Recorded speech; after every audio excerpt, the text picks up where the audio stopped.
अस्सलाम वालेकुम व्यूअर्स। आज हम इंग्लिश इंटरमीडिएट इंग्लिश बुक 2 के चैप्टर्स की रीडिंग करेंगे और उसको समझेंगे। मेरा जो इस वीडियो को आगे प्रोसीड करने से पहले मेरे चैनल को सब्सक्राइब करें, चैनल को लाइक करें, शेयर करें और साथ ही कमेंट करना ना भूलें और बेल आइकन का बटन ज़रूर प्रेस करें ताकि आपको अगली आने वाली नोटिफिकेशंस मिलती रहें। तो ये चैप्टर नंबर 2 है, रिफ्लेक्शन ऑन द री अवेकनिंग ईस्ट। बर्टन रसल ने लिखा है। तो अब शुरू करते हैं। आउज़ुबिल्लाहिमिनश्शैतानिर्रजीम।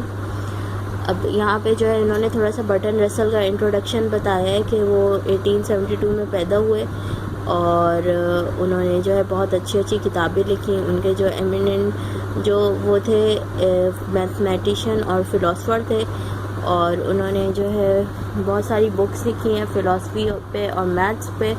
उनका पॉपुलर जो उनका सबसे ज़्यादा पॉपुलर वर्क्स हैं वो इंट्रोडक्शन ऑफ साइंटिफिक एटीट्यूड्स पे है, जो कि पॉलिटिक्स और सोशलिटी को डील करता है। उसके बाद सेकेंड वर्ल्ड वॉर में उन्होंने न्यूक्लियर ट्रीट बुक्स, उन्होंने बहुत सारी न्यूक्लियर बुक्स लिखी हैं जिसमें new hopes for a changing world, the impact of science on society and human society in ethics and politics है। अब शुरू करते हैं। The reawakening of the East is one of the enormous movement that can only be properly understood when viewed in a wide historical perspective. बोल रहे हैं कि री-अवेकनिंग of the east यानी री-अवेकनिंग, दोबारा से उनको बेदार करने की जो एक मूवमेंट थी वो एक बहुत इनॉर्मस, बहुत ही बेहतरीन मूवमेंट है जो कि सिर्फ अंडरस्टूड व्यूड हो सकती है हिस्टोरिकल पर्सपेक्टिव में।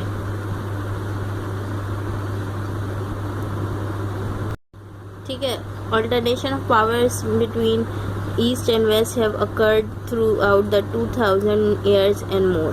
In the earliest history, the East predominated. It was both more civilized and more powerful than the West. अब बता रहे हैं कि पावर ऑफ ईस्ट और वेस्ट जो है ऑल्टरनेशन वो चलती आई है लास्ट 2000 ईयर से। और अर्ली हिस्ट्री में क्या हुआ कि ईस्ट प्रोमिनेंट हो गया, प्री डोमिनेटेड हो गया यानी डोमिनेट हो गया। It was more civilise and most powerful than the west, और ये जो है मोर सिविलाइज और पावरफुल हो गया वेस्ट से ज़्यादा। ठीक है। The west however acquired the lead in civilization with the rise of Greece and in power with the conquest of Alexander। अब बता रहे हैं कि वेस्ट जो है किस तरह से लीड करने लगा सिविलाइजेशन में राइस ऑफ ग्रीस से, और कॉन्क्वेस्ट जो अलेक्जेंडर ने जो कॉन्क्वेस्ट किया उससे। From that time until the fall of Rome power in culture, और उस वक्त जो है पावर डोमिनेंट हुआ रोमन्स का। It lost this position through the wars between Romans and Germans. The Germans succeeded in destroying Roman power. फिर क्या हुआ कि जर्मन्स ने रोमन पावर्स को डिस्ट्रॉय कर दिया, but not in acquiring a simpler position for themselves with the West, thus enfeebled leadership in power and cultural passed to the east. Germans ने Roman powers destroy कर दिया। उसके बाद फिर ये हुआ कि ये सिविलाइजेशन क्रॉस करते करते ईस्ट तक आ गई। वर्ल्ड क्लाइम हो गया किससे? बेसिस ऑफ बैरबरिज्म से, अब्बासीज के बारबरिज्म से क्लाइम हो गया यानी भर गया। कोलंबस एंड वेस्को डा gamma were the pioneers of the new western imperialism.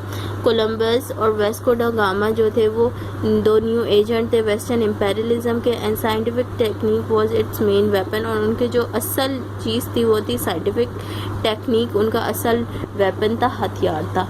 The east which had led, जो ईस्ट थी जो कि लेड करती थी मतलब रह गई थी, the world in science before the rise of Greece and after the fall of Rome was completely out distance by the west from the beginning of the 16th century onwards. अब बता रहे हैं जो ईस्ट का culture था वो बिल्कुल ही out standing था, अलग था वेस्टर्न कल्चर से। वेस्टर्न कॉन्क्वेस्ट और at the very least western influence became dominant through out the world. Western conquest जो था फतह थी और वेस्टर्न जो बहुत ज़्यादा डोमिनेंट हो गया western influence through out the world, पूरी दुनिया में। देखा, व्हेन आई वॉज यंग, जब मैं यंग था, everybody in the west accepted this dominance as a matter of course and as something likely to continue indefinitely। जब मैं छोटा था तो हर किसी ने इस कल्चर को पूरी तरह से एक्सेप्ट किया था। In this acceptation, everyone can now see the West was mistaken। लेकिन एक्सेप्ट तो कर लिया, लेकिन इस वक्त देखा जा रहा है कि वेस्ट जो है अपनी मिस्टेक पे है, यानी गलत है। Once again, at that time, the fall of Rome was between German and other Occidentals, so infidel Europe, that it was no longer able to hold Asia in subjection।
एक बार दोबारा फिर फॉल ऑफ रोम का fall हो गया। Germans और ऑक्सीडेंटल्स जो थे वो इनफेबल्ड यूरोप में मुलविस हो गए, यानी यूरोप में आ गए, और ये कोशिश होने लगी कि एशिया को जो है होल्ड कर लिया जाए। It is now Europe whose freedom is threatened by the alliance of Moscow with packing.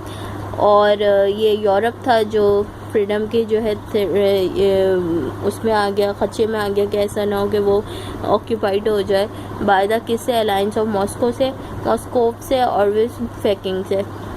This is a new fact which I think that even Asia has not yet adequately realise.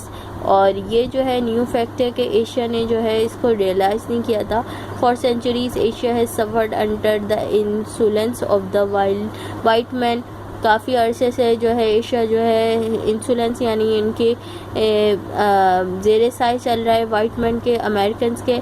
I have my self seen this insolence displayed in ways that made by blood boil and that. और ये सब जो है आम लिहाज से देखा जा रहा है जो हो रहा है। If I had been an Asian and not a European would have roused me to fury। This long experience of European domination has naturally produced a mood of resistance and always happens in such cases। उसके बाद फिर बता रहे हैं कि there is danger let the fight for independence should become a desire for conquest.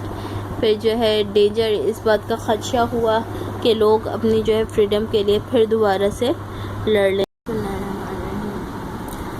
तो आगे शुरू करते हैं। West conquest for at the very least. Western influence became dominant throughout the world. बता रहे कि वेस्ट जो है वेस्टर्न जो है कॉन्क्वेस्ट शुरू हो गई, यानी फतूहात शुरू हो गई और वेस्टर्न डोमिनेशन शुरू हो गई पूरी दुनिया में।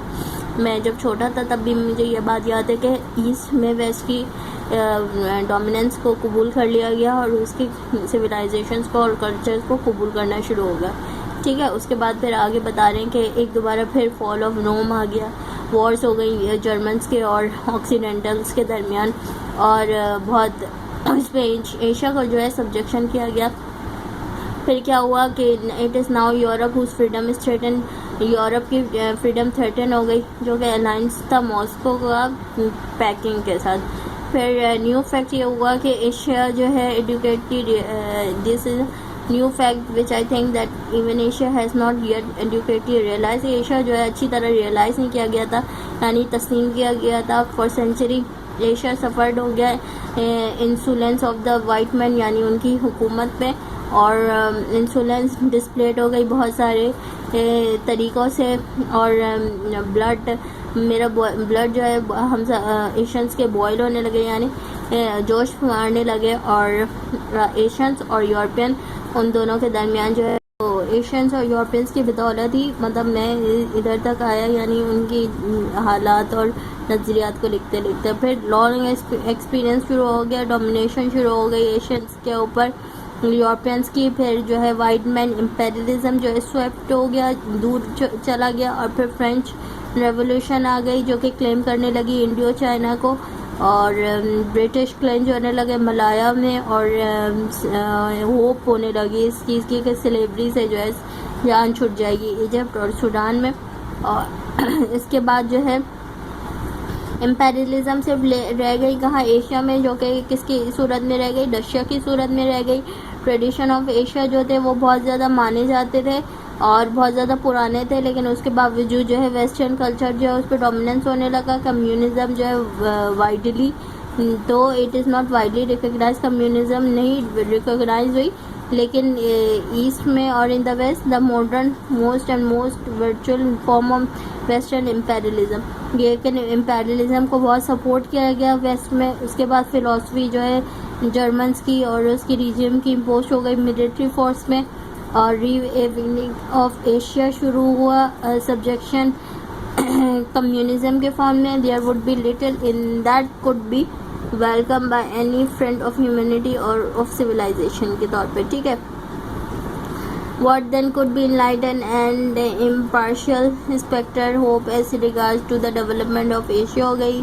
फिर there are something which though in many बहुत सारी चीज़ें ऐसी हुई जो कि नापसंदीदा थी और उनको एक्सेप्ट किया गया कंडीशन में survival of the modern world के लिए। मोस्ट इम्पॉर्टेंट चीज़ उसमें जो थी वो ग्रोथ ऑफ इंडस्ट्रियलाइजेशन थी, यानी इंडस्ट्रियलिज्म जो थी ये सबसे इम्पॉर्टेंट चीज़ थी।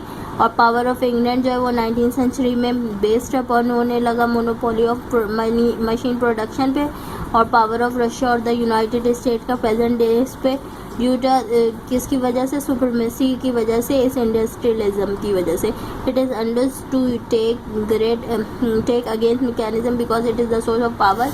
इंडस्ट्रियलिज्म सोर्स ऑफ पावर तस्लीम की गई एंड उसमें बहुत सारी डिफ़िकल्टीज़ आई, लेकिन उस डिफ़िकल्टीज़ को दूर किया गया अपनी मेहनत से।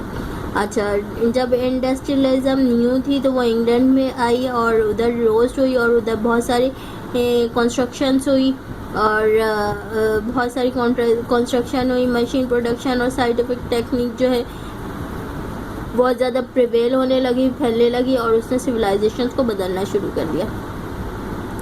उसके बाद जो है द मोस्ट सिनिस्टर आ गई एप्लीकेशन की साइंटिफिक टेक्निक की in regard to weapons of war की सूरत में।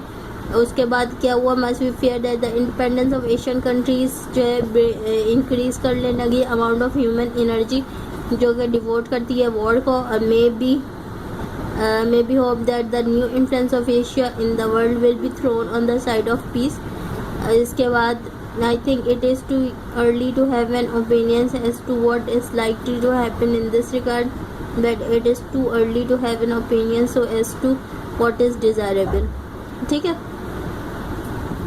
उसके बाद ऑर्गेनाइजेशन ऑफ द वर्ल्ड शुरू हो गई 2 ब्लॉक्स में, filled with hostility to each other, और जो कि डिज़ास्टर्स थी।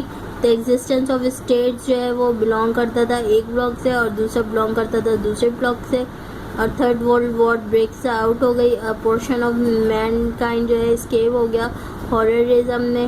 और I think Asia should seek to preserve what has been too valued in its own traditional civilization, should not allow itself to be swept by some of the worst features of Western thinking under the impression that this is only way to preserve independence. Say, it is of course a trifle absurd of to speak of Asia as a unity and only opposition to Western imperialism has caused people to think in these terms.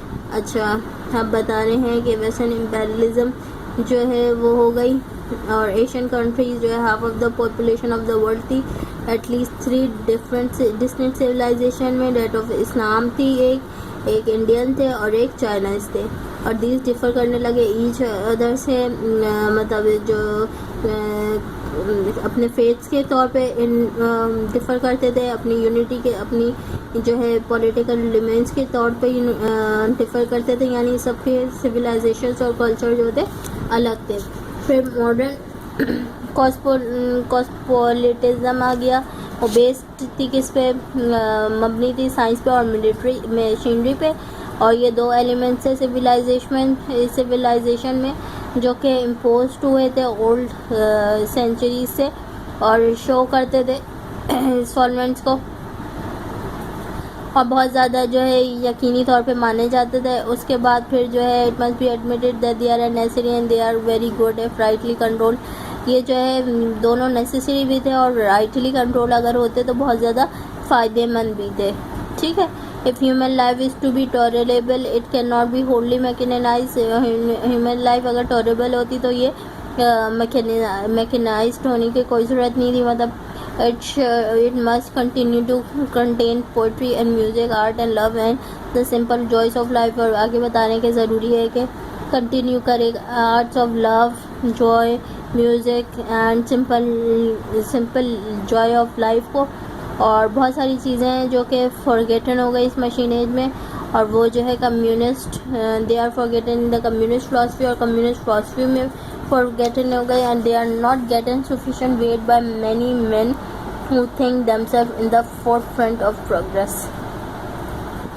ठीक है, बहुत ज़्यादा जो है sufficient हो गई wait में forefront of progress के तौर पे। ठीक, अगर कोई बात समझ नहीं आई हो तो प्लीज़ मुझे बताइए, कमेंट करें, ताकि मैं जो अपनी वीडियो को मज़ीद जो है बेहतर बना सकूं। और साथ ही मैं बताऊंगी कि इसके बाद मैं जो हूँ अगले चैप्टर की इंशाल्लाह ज़वजल समरी पेश करूँगी, और इंशाल्लाह बहुत जल्द जो है आपको जो है चैप्टर समझाने की कोशिश करूँगी। अस्सलाम वालेकुम।